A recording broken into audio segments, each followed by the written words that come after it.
اپنے مال اپنی اولاد میں مشغول ہو کر اپنے دین کو فراموش نہ کرو، اگر ایسا کرو گے بڑا نقصان ہو جائے گا۔ اللہ کا دیا ہوا مال موت کے آنے سے پہلے خرچ کرو اللہ کے راہ میں، جب موت آئے گی آپ کو موقع ملے گا، خرچ کرنا چاہے تو بھی نہیں ہوگا۔ اور قیامت کے دن انسان اللہ کے دربار میں جائیں گا، اللہ سے کہا کہ ایک بار مجھے پھر دنیا میں بھیج دے، میں نماز روزے حج عمرے کر کے آؤں گا نہیں کہے گا، بلکہ اے اللہ جو تو نے مال دیا ہے میں تیرے راستے میں خرچ کر کے آؤں۔ تو انفاق فی سبیل اللہ۔ سورہ تغابن، اس سورہ کو بھی اپنے وظیفوں میں رکھیے میرے دوستو۔ ہر چیز خدا کی تسبیح بیان کر رہی ہے۔ وہ خدا جس نے تم کو پیدا کیا، تمہاری اچھی شکل و صورت بنائی اور تم سب کو اس کی طرف پلٹ کر جانا ہے۔ وہ ظاہر اور باطن کو جانتا ہے۔ اے ایمان لانے والو، اپنی اولاد اپنے بیویوں کے کہنوں میں آ کر نیک کاموں سے باز نہ رہو۔ کچھ نیک کام کرتے، کچھ اچھے کام کرتے، کچھ گڑبڑ ہو جاتی، کچھ ہوتی، اب آئندہ سے میں نہیں کروں گا، آئندہ سے نہیں بانٹوں گا، اس طریقے کی چیزیں نہیں ہونا چاہیے۔ نیک کاموں سے نہیں ہے۔ تم میں بعض کے دشمن ہوتے ہیں، دین میں رکاوٹ ہوتے ہیں یا کچھ بھی ہوتے ہیں، اللہ نے سمجھ دی ہے کہ کون سا کام کرنا کون سا نہیں کام کرنا، لیکن دین کے لیے اللہ کے بندوں کو فائدہ پہنچانے کے لیے ہر کام کو کرنا چاہیے، جس میں رائے مشورے کی بھی ضرورت نہیں ہے۔ اپنی آخرت کا معاملہ ہے، کوئی کسی کے کام نہیں آنے والا ہے۔ اللہ تعالیٰ سے دعا ہے اللہ تعالیٰ ہمیں دنیا اور آخرت میں بھی کامیابی نصیب فرمائے۔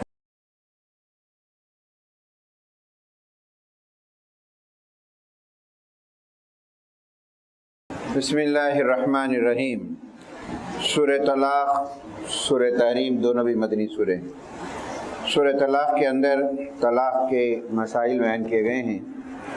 البتہ اس سورہ کی تیسری آیت اپنے وظیفوں میں ضرور رکھیں، ملازمتوں کے لیے اور جو ہے رزق کے لیے، جو بھی مسائل ہیں اپنے لیے اس کو ضرور پڑھا کریں۔ فرض نمازوں کی پابندی کے ساتھ، نمازیں چھوڑ کے وظیفے پڑھے تو کیا بھی فائدہ نہیں ہوگا۔ پانچوں نمازوں کی پابندی کرتے ہوئے ان وظیفوں کو پڑھیں گے، یقین جانے کہ بہت فائدہ مند وظیفہ ہے۔ تیسری آیت ہے سورہ طلاق، جس میں اللہ تعالیٰ فرماتے ہیں جو آدمی اللہ سے ڈرتا ہے اور اللہ سے دعا مانگتا ہے، خوف خدا رکھتا ہے، اللہ ہی سے مانگتا ہے اپنی ضرورت کو، اللہ تعالیٰ فرماتے ہیں اس کو ایسی جگہ سے ہم رزق دیں گے، ایسے جگہ سے اس کے مسائل حل کریں گے، وہ جانتا بھی نہیں ہے کیسے ہوں گے، اللہ کا کام ہے کہ اس کو راستے نکالنا۔ وَمَن يَتَّقِ اللَّهَ يَجْعَل لَّهُ مَخْرَجًا، جو اللہ کا ڈر، اللہ پہ بھروسہ رکھ کے اسے دعا کرتا ہے، وہ اللہ کی ذمہ داری ہے کہ کیسے راستے نکال کر تمہیں رزق پہنچانا۔